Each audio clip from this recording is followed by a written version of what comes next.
कल कुछ सदस्यों ने लोकसभा में प्रश्न उठाया था कि आज वंदे मातरम पर चर्चा की जरूरत क्या है। महोदय, वंदे मातरम पर चर्चा की जरूरत, वंदे मातरम के प्रति समर्पण की जरूरत वंदे मातरम बना तब भी थी, आजादी के आंदोलन के वक्त भी थी, आज भी है, और जब 2047 में महान भारत की रचना होगी तब भी रहे, क्योंकि अमर कृति मां भारती के प्रति, भारत माता के प्रति समर्पण, भक्ति और कर्तव्य के भाव जागृत करने वाली कृति है।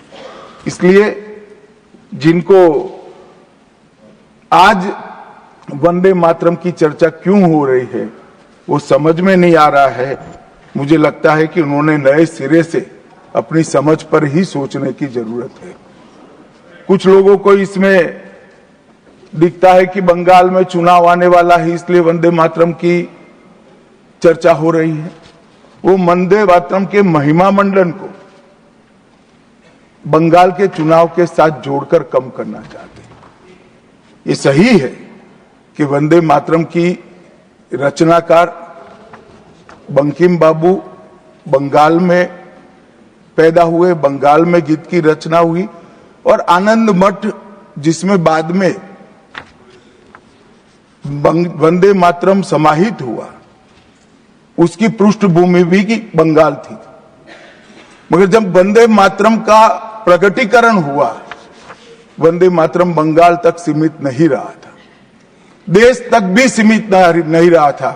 दुनिया भर में जहां पर आजादी के दीवाने थे वो गुप्त बैठक भी करते थे तो पहले वंदे मातरम का गान कर बैठक की शुरुआत। और आज भी सरहद पर हमारा जवान जब अपना सर्वोच्च बलिदान देता है, ये आंतरिक सुरक्षा के लिए देश के पुलिस का जवान सर्वोच्च बलिदान देता है, तो जब वो अपने प्राण त्यागता है, इसके मुंह पर एक ही मंत्र होता है, वो वंदे मातरम।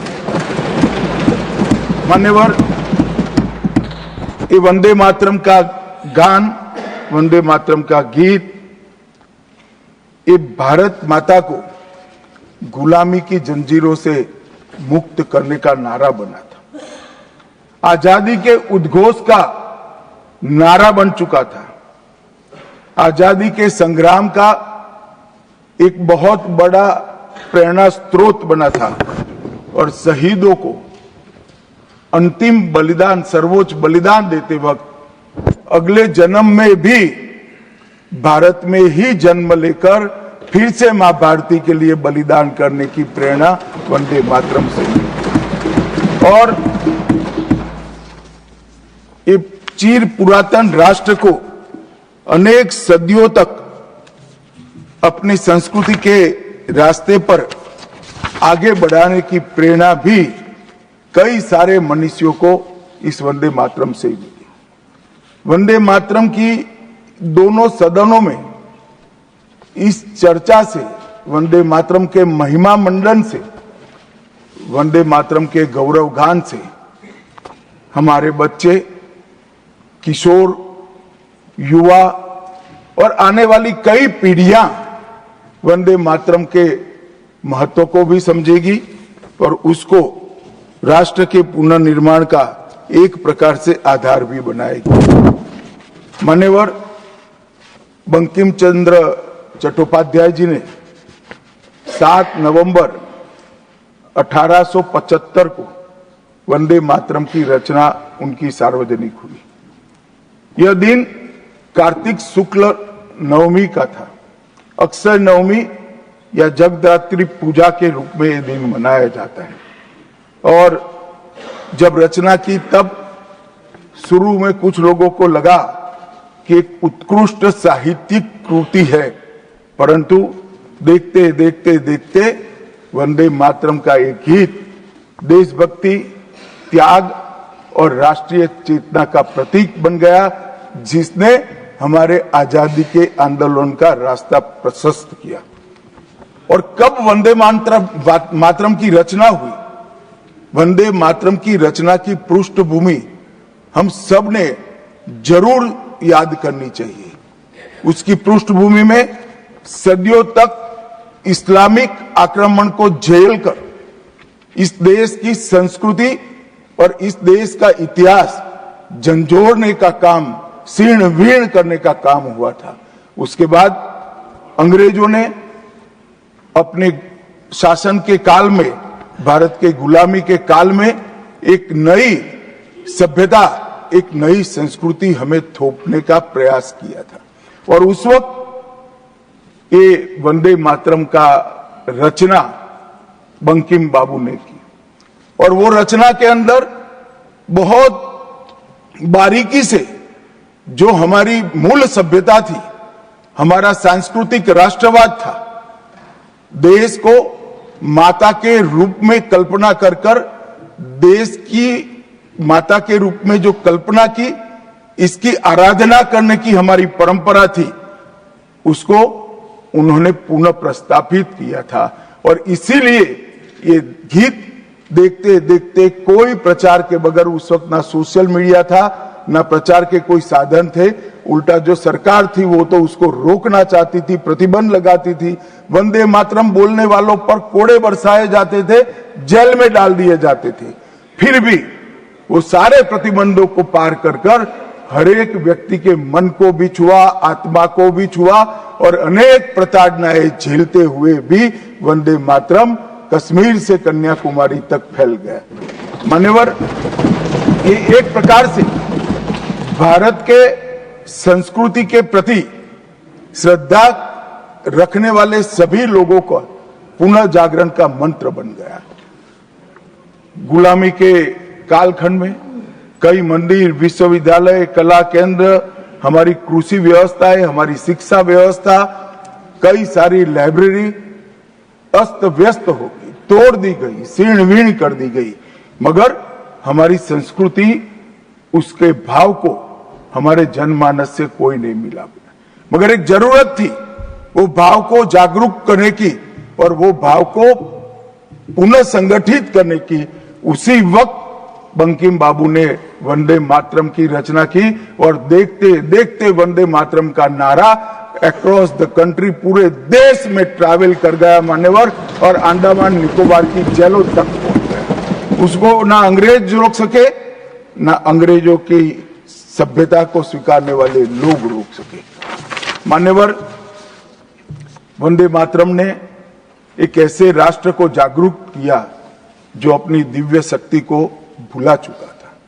राष्ट्र की आत्मा को जागरूक करने का काम वंदे मातरम ने किया। यह इसीलिए महर्षि अरविंद ने कहा, वंदे मातरम भारत के पुनर्जन्म का मंत्र है। श्री अरविंद का ये वाक्य, इसका गर्भित अर्थ वो वंदे मातरम की महत्ता को बताता है। मान्यवर, अरविंद घोष ने यह भी कहा कि देश को एक ऐसे मंत्र की आवश्यकता थी और ईश्वर ने उसे साकार करने के लिए ही बंकिम बाबू को इस भूमि पर भेजा। श्री अरविंद का वंदे मातरम के लिए भाव बच्चे बच्चे के लिए एक प्रेरणा स्रोत बन गया और हमारे आजादी का नारा बन गया। मान्यवर, हमारे देश को जो लोग समझते हैं, लोग जो जानते हैं, वो सभी लोगों को मालूम है कि हमारा देश पूरी दुनिया में एक प्रकार से अनूठा देश है। दुनिया के कई देशों की रचना अधिनियमों से हुई, कहीं युद्धों के कारण हुई, कहीं युद्ध के बाद संधि के कारण हुई। भारत एकमात्र ऐसा देश है जिसकी सीमाएं कोई अधिनियम से तय नहीं की है। हमारे देश की सीमाएं हमारी संस्कृति ने तय की है और संस्कृति ने इस भारत को जोड़ कर रखा है। और इसीलिए सांस्कृतिक राष्ट्रवाद का जो कंसेप्ट था, उस सांस्कृतिक राष्ट्रवाद के कंसेप्ट को, सांस्कृतिक राष्ट्रवाद के विचार को सबसे पहले गुलामी के कालखंड में जागरूक करने का काम बंकिम चंद्र चट्टोपाध्याय जी ने की। हम पूरे देश को एक बार फिर से देखें तो हमें मालूम पड़ेगा कि हमारे देश को जोड़ने वाला मंत्र हमारी संस्कृति है। हमारे देश को जोड़ने वाली, एक रखने वाला मंत्र हमारी संस्कृति है।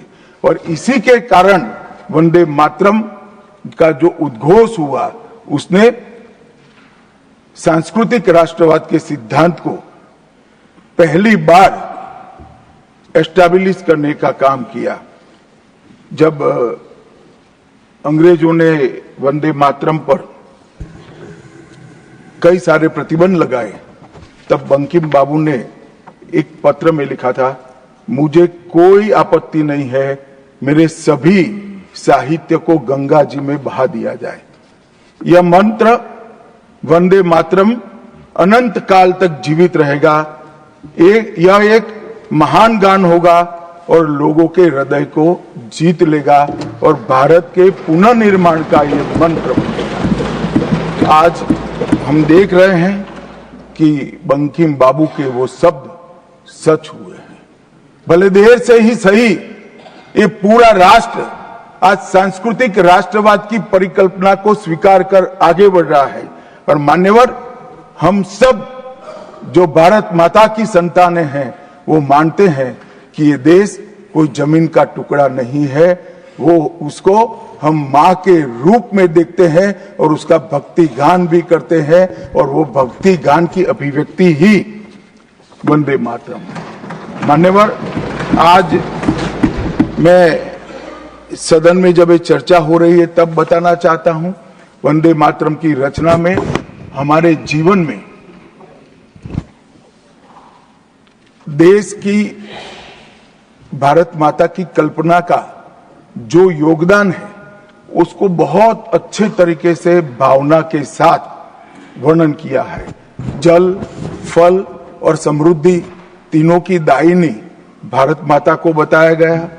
शोभित पुष्पों से मन को प्रफुल्लित करने वाली भी भारत माता को बताया गया।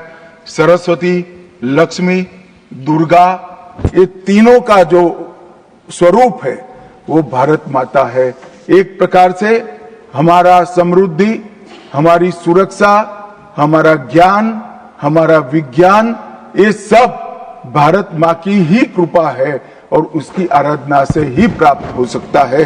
इतना बड़ा एक संकल्प बंकिम बाबू ने रखा। दुर्गा की वीरता, लक्ष्मी की संपन्नता और सरस्वती की मेघा, ये तीनों हमें भारत माँ की कृपा ही दे सकती है, या मिट्टी ही दे सकती है। इसीलिए इसको बार बार प्रणाम करना चाहिए, माँ को प्रणाम करना चाहिए। मान्यवर, एक प्रकार से जिसकी उद्घोषणा 150 साल पहले बंकिम बाबू ने की, ये विचार तो बहुत चिर पुरातन है। रामायण के अंदर प्रभु श्री राम ने भी, जब उनको सलाह दी गई कि इतनी वैभवशाली लंका है, आप लंका जीत ही लिए हो, तब अयोध्या जाकर क्या करना है, यहीं रह जाते हैं। तब उन्होंने कहा कि माता और मातृभूमि ईश्वर से भी बड़ी होती है, मैं माता और मातृभूमि का त्याग करूं। मातृभूमि के महिमा मंडन प्रभु श्री राम ने भी किया। मातृभूमि का महिमा मंडन आचार्य शंकर ने भी किया और मातृभूमि का महिमा मंडन आचार्य चाणक्य ने भी किया। ये सभी ने समय समय पर हमारे अस्तित्व को मातृभूमि के साथ जोड़ने का काम किया। मातृभूमि ही हमें पहचान देती है, वो ही हमें भाषा देती है, वो ही सभ्य जीवन जीने की संस्कृति का आधार बनाती है और वो ही हमारे जीवन को ऊपर उठाने का अवसर देती है। इसलिए मातृभूमि से ज्यादा कुछ हो नहीं सकता। ये भाव जो चिर पुरातन भाव था, उसको बंकिम बाबू ने पुनर्जीवित किया और वो घनघोर रात्रि जैसे गुलामी के कालखंड के अंदर जैसे एक बिजली प्रकाश फैला देती है, उसी प्रकार से वंदे मातरम के गान ने घनघोर अंधेरे के अंदर, जन जन के अंदर गुलामी की मानसिकता छोड़कर आजादी की प्राप्ति, स्वराज की प्राप्ति का एक जोश जगाने का काम किया। मान्यवर महर्षि अरविंद ने वंदे मातरम को गीत नहीं, हमारी आध्यात्मिक शक्ति का प्रतीक माना। उन्होंने बहुत सुंदर तरीके से वर्णन किया है कि स्थूल, सूक्ष्म और कारण तीनों प्रकार से वंदे मातरम भारत की शक्ति को जगाता है। स्थूल शरीर, वंदे मातरम का उच्चारण हमारी शरीर में शक्ति और उत्साह भरता है। राष्ट्रभक्ति की क्रिया प्रक्रिया शक्ति को जगाती है। सूक्ष्म शरीर हमारे भावनाएं, हमारे विचारों को वो शुद्ध करता है और हमारी चेतना को वो जागरूक करता है। और कारण आध्यात्मिक शरीर में भी उन्होंने कहा कि बंकिम बाबू एक ऋषि चेतना से प्राप्त मेघा से ही वंदे मातरम की रचना किए हैं।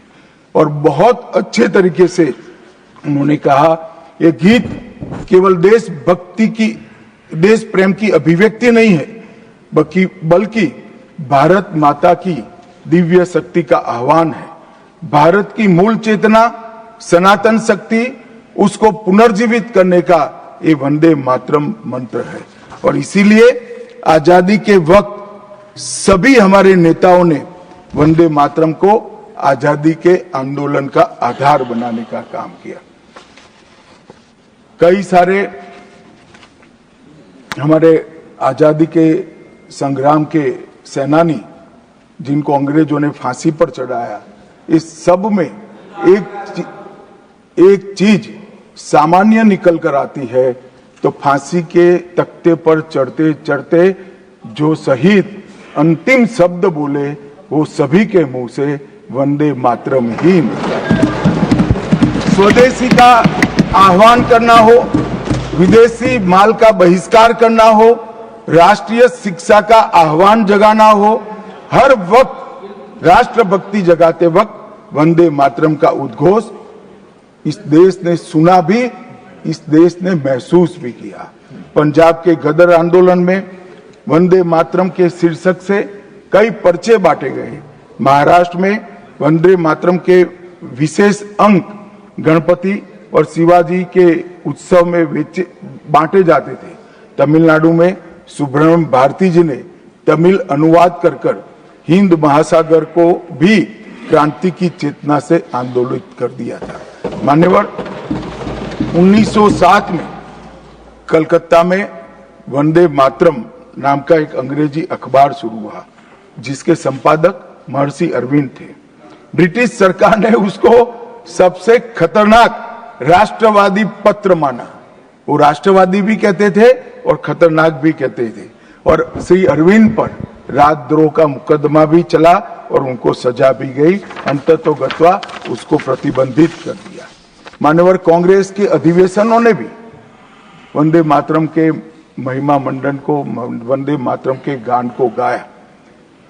1896 में गुरुवर टैगोर ने कांग्रेस अधिवेशन में इसको पहली बार सार्वजनिक रूप से गाया।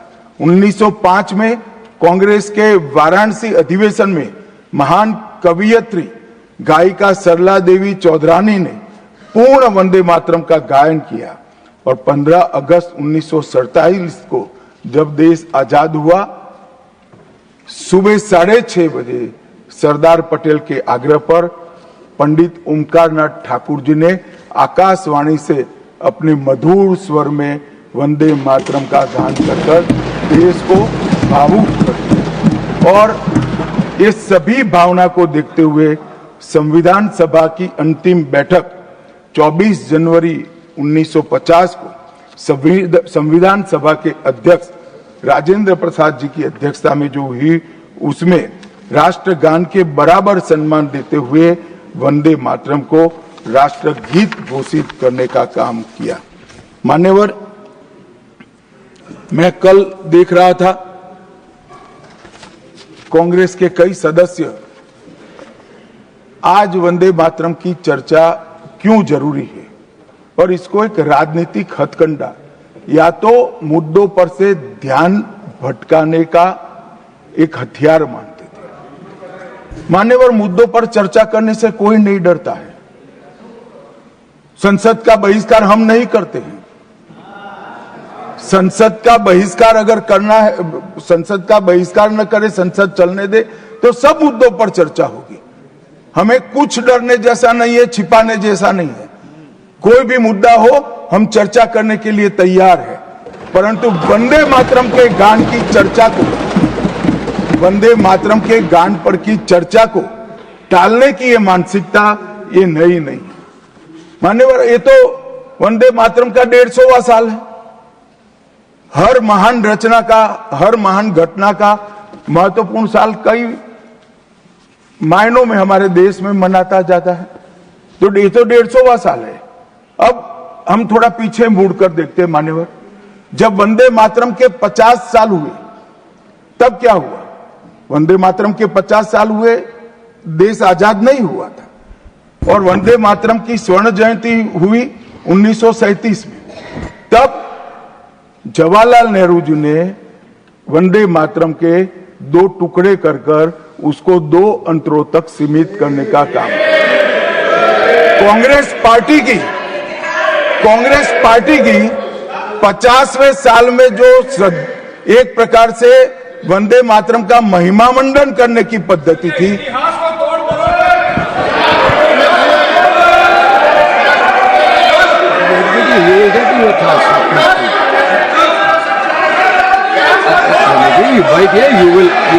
you will get your chance to speak, na? Unless he yields, unless he yields, how I can? Unless he yields, how I can? मान्यवर, 1 मिनट में उनको बहुत समय दिया गया, अपने समय पर बोले ना, मुझे कोई आपत्ति नहीं। आपका समय, खड़गे साहब आपका समय आएगा। गार्गे जी, सभापति महोदय, going to get your time, please wait. गार्गे ji, you are going to get your time, please wait. Let him speak.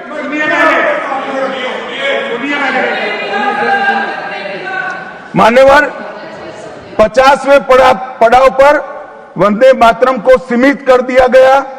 वहीं से तुष्टीकरण की शुरुआत हुई और वो तुष्टीकरण जाकर देश के विभाजन में मान्यवर, मेरे जैसे कई लोगों का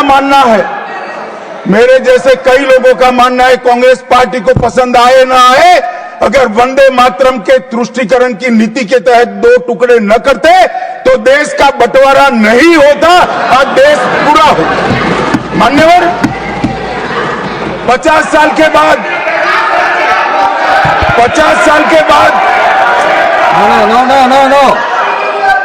No, nothing will go on record except Honorable Minister's speech. Please. मान्यवर, 50 साल के बाद वंदे मातरम 100 साल का हुआ। सबको था कि 100 साल मनाए जाएंगे, 100 साल मनाए जाएंगे, मगर 100 साल हुआ तब वंदे मातरम का महिमा मंडन का सवाल ही नहीं था, क्योंकि वंदे मातरम बोलने वाले जो सारे लोग थे उनको इंदिरा जी ने जेल में बंद कर दिया। इस देश में आपातकाल लगाया गया। विपक्ष के लाखों लोगों को, लाखों समाज सेवियों को, स्वयंसेवी संगठन के लोगों को जेल में भर दिया गया।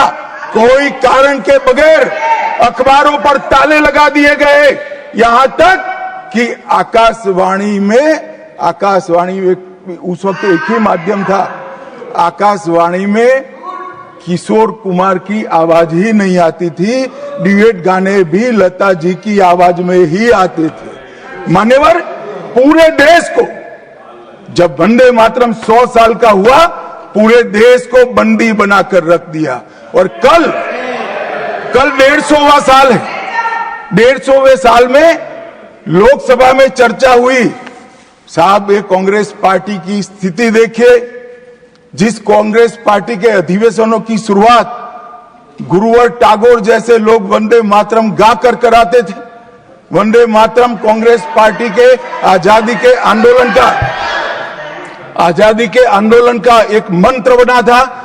वो वंदे मातरम के महिमा मंडन करने के लिए जब लोकसभा में चर्चा हुई, गांधी परिवार के दोनों सदस्य नदारद थे, दो में से एक भी वंदे मातरम का विरोध आज भी जवाहरलाल नेहरू से लेकर आज के कांग्रेस के नेतृत्व तक कांग्रेस के खून के अंदर बसा। मान्यवर,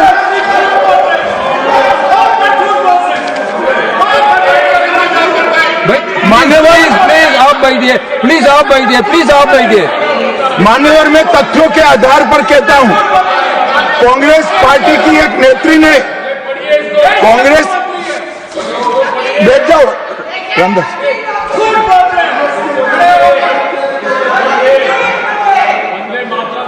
अरे दिग्विजय जी, अब नौकरी पक्की है इस आयु में, क्या कर रहे हो भैया, अब नहीं जाएगी नौकरी।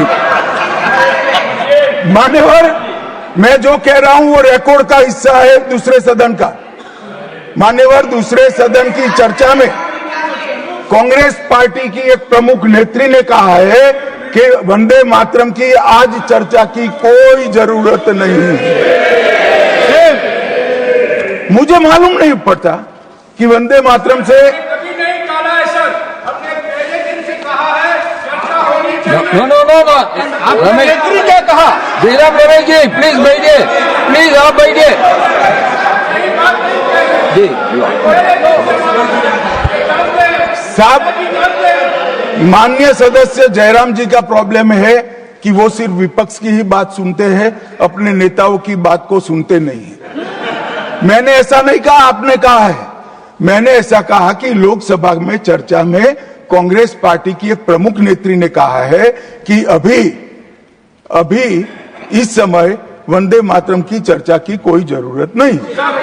ये रिकॉर्ड पर है, पूरी बात बोलिए ना, रिकॉर्ड पर पूरी बात बोलिए ना। मान्यवर, आप बैठिए, आप बैठिए, आप बैठिए।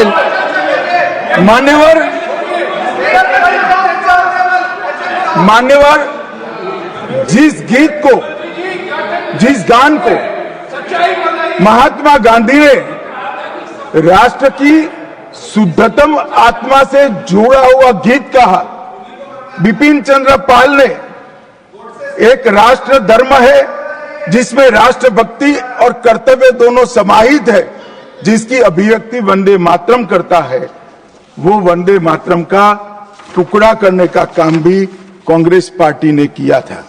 मान्यवर, अंतर्राष्ट्रीय स्तर पर भी वंदे मातरम ने हमारे आजादी के आंदोलन को गति देने का काम किया।